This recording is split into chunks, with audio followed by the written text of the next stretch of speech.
Oh, gitu ya Ustadz.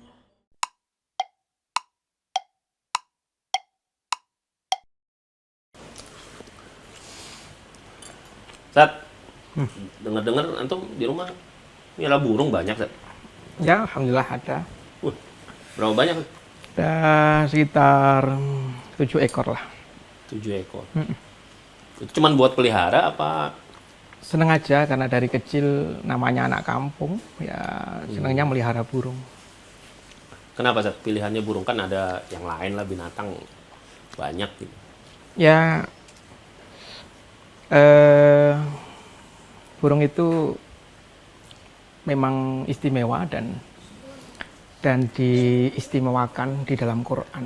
Wah, Makanya kalau antum kumpulkan kata burung dalam Quran itu pembahasannya menarik-menarik semuanya. burung dalam Al-Quran. Iya, burung dalam Al-Quran.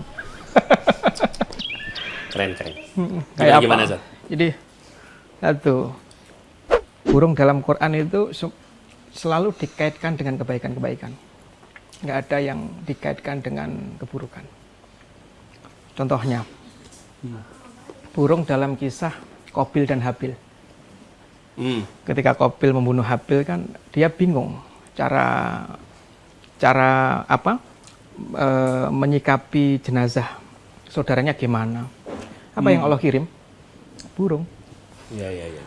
Allah kirim burung gagak, faba'atsallahu ghuraban yabhatsu fil ard. Dia menggali tanah, ya, kemudian Qabil terinspirasi Jadi posisinya sebagai gurunya manusia. sebagai guru manusia. Wih, mulia banget itu burung ya. Ya, ajib. Masya Allah. Iya, iya, iya. Belum burung di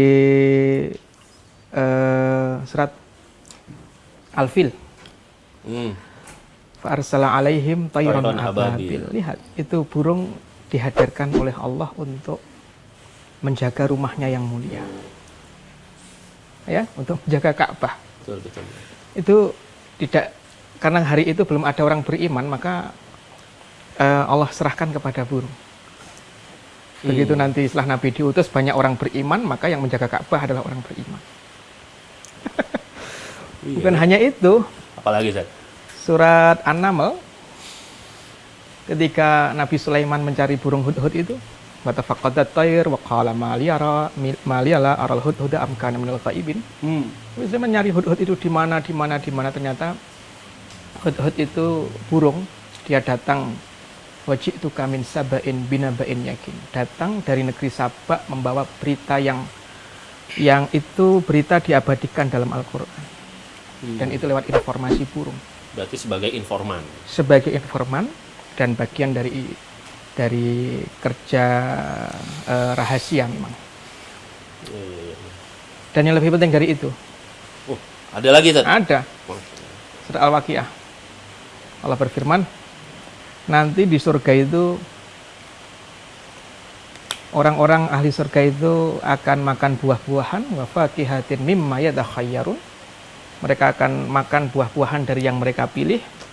Setelah itu Allah berfirman, walahmi thayrin mimma yashtahun. Dan mereka akan menikmati santapan daging burung yang itu membangkitkan selera mereka. Jadi ternyata burung itu makanan ahli surga. Makanan ahli surga. Makanan ahli surga. Jadi sekian banyak ya pelajarannya ya. burung disebutkan dalam Quran. Tapi kalau dari sisi, kita kan biasanya suka nyari inspirasi selain dari Al-Quran tadi yang kita berinteraksi sama binatang itu kan suka ada sifat-sifat binatang yang atau hewan yang mungkin positif juga bisa kita jadikan pelajaran dalam hidup. Iya, Allah menyebut burung itu umamun amsalukum. Dia ini adalah umat seperti kalian. Umat itu seperti kan, kalian. iya, Allah menyebut burung dalam Quran seperti umat seperti kalian.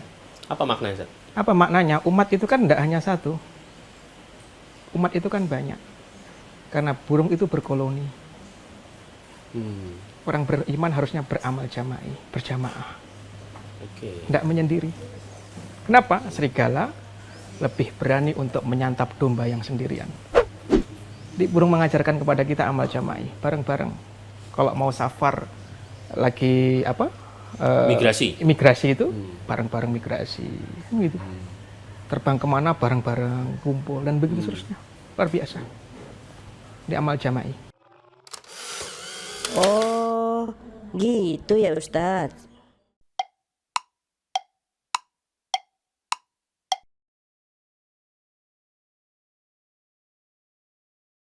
Jadi posisinya sebagai gurunya manusia. Sebagai guru manusia. Wih, mulia banget itu burung ya. Ajib.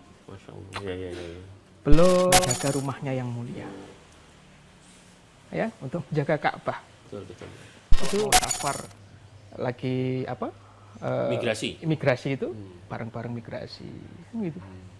Terbang kemana bareng-bareng kumpul dan begitu seterusnya. Luar biasa.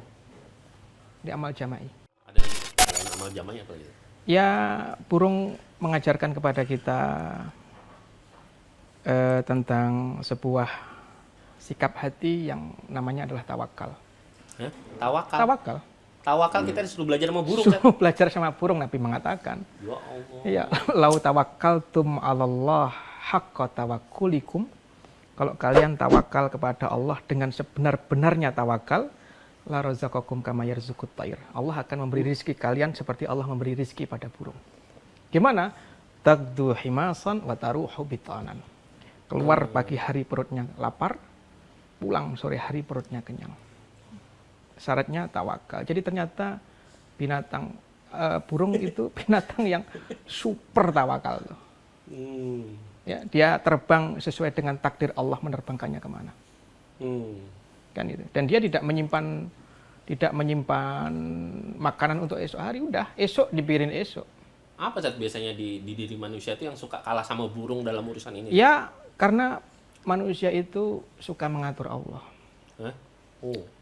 Makanya Allah mengatakan, ya ibna Adam, wahai anak manusia, jangan kamu khawatir terhadap rizkimu esok hari, karena aku tidak menuntut amalmu esok hari. Yang aku tuntut amalmu hari ini. Maksudnya gimana coba? Maksudnya, ya yang hari ini saja kita pikirkan. Yang membuat kita gelisah dan tidak tawakal itu ketika kita memikirkan esok hari. Padahal Allah itu nggak pernah nuntut kita untuk sholat besok. Tapi Allah menuntut kita untuk beramal soleh hari ini. Ya sholat besok ya besok waktunya. Besok gitu. ya besok waktunya kalau waktunya datang. Jadi sesederhana itu burung itu. Makanya Masya Allah luar biasa. Makanya tawakalnya tinggi. Betul. Nah ini kan apalagi bulan Ramadan kayak gini Zat. Iya. Biasa di negeri kita itu kan suka rame-rame urusan sembako, susah, harga pada naik gitu kan. Belum nanti kalau mau lebaran ada THR yang harus dipenuhi buat anak-anak beli baju baru dan seterusnya gitu. Ya. Nah ini nyikapin tawakalnya ini gimana Zat? Padahal kan memang kalau harga naik kan juga memang fakta yang harus kita hadapi gitu kan. Jelang bulan Ramadan, harga bahan pokok mulai mengalami kenaikan pemirsa. Dan menurut para pedagang, kenaikan harga ini terjadi karena pasokannya yang berkurang. Di pasar sayur dan ikan yang ada di pusat perbelanjaan Mentaya Sampit, harga sejumlah kebutuhan pokok mulai mengalami kenaikan. Iya, saya sering menyampaikan harga naik itu nggak masalah.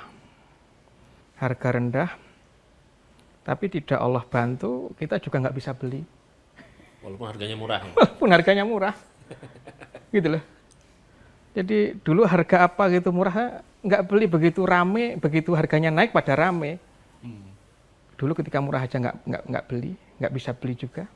Kan gitu. Jadi ternyata yang penting itu bukan mahal murahnya materi bagi kita itu. Tapi yang penting Allah itu memudahkan kita atau tidak. Nah, itu sih tawakalnya. Ya, mau turun THR, tapi kalau Allah Subhanahu wa Ta'ala tidak memudahkan kita untuk membeli sesuatu, ya tidak akan terbeli. Mungkin habis untuk hal-hal yang sia-sia itu. Kan gitu ya.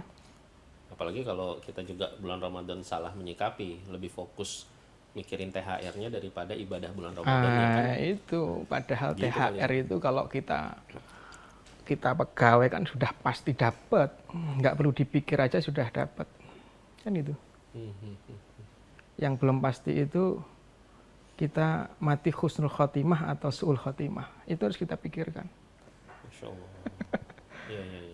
Kadang kita risau sama urusan dunia kita yang sudah dijamin sama Allah, tapi kita malah nggak risau sama urusan akhirat gitu. Padahal kalau untuk urusan rezeki, Allah berfirman, wa fis samai rizqukum wa ma tu'adun. Di langit itu ada rezeki kalian dan ada yang dijanjikan oleh Allah untuk kalian.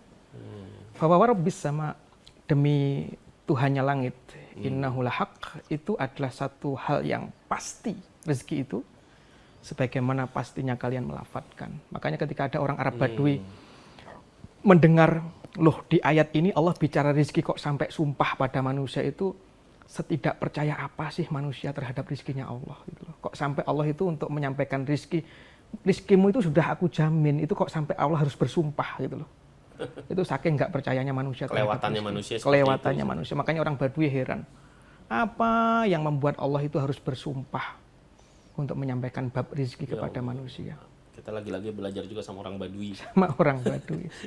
Ya, makanya kadang saya itu dalam renungan mikir gitu, merenungi kalimat doa, Allahumma inni as'aluka imanal ajais. Ya Allah, aku meminta kepadamu imannya orang-orang yang lemah. Karena orang yang lemah itu imannya kuat. Ya. Kenapa tidak ada tempat bersandar dia kecuali Allah Subhanahu wa Ta'ala? Masya Allah. Berarti banyak nih ya pelajaran dari burung. Dari Oke, burung. nanti kita bahas lagi kapan-kapan Boleh. urusan belajar burung. Hari ini kita tawakal, belajar tawakal. Nanti kita belajar lagi yang lain. Oke, baik, insya Allah, siap. Oh, gitu ya Ustadz.